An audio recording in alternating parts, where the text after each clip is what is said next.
Hi guys, welcome back to my channel. তো আজ ছিল সরস্বতী পুজো। তো তোমরা দেখতেই পাচ্ছ আমি একটা নীল কালারের শাড়ি পরে নিয়েছি, আর বোন এখানে পরেছে একটা হলুদ রঙের শাড়ি। ও একটু হাই করে দিল। দেন যেখানে আমি ফাংশন করছি ওখানে গিয়ে দেখি সব প্রিপারেশন চলছে পুজোর। তারপরে দেখতেই পাচ্ছ এখানে সবাই বসে রয়েছে, আর এই দিদিটা একটু হাই করে দিল। তারপরে পুজো শুরু হয়ে গেল। তারপরে আমি ঘুরে টুরে এসেছি, বাড়িতে চলে এসেছি ভীষণ টায়ার্ড, কিন্তু আমি ক্লিপটা নিতেই একদম ভুলে গেছি। তারপরে আমাদের ছিল ফাংশন, তো আমি এখানে রেডি হচ্ছি। আমি অর্ধেক মেকআপ করেছি, এবার আমি ফুল রেডি হয়েছি। আমাকে বলো কেমন লাগছে কমেন্টে। আর এখানে সবাই ফাংশন করবে বলে সব বসে রয়েছে, সবাই একটু একটু করে হাই করে দিল।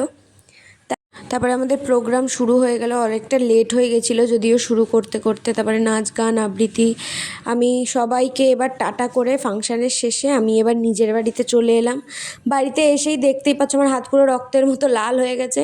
বোনু আবার একটু সামনে এসে হাই করে দিল। আর কি, আমি এখন ডিনার সেরে ফেলি, আর তোমরা এরকম মিনি ভ্লগ দেখার জন্য আমার চ্যানেলটাকে সাবস্ক্রাইব করো। আজকের মতো টাটা।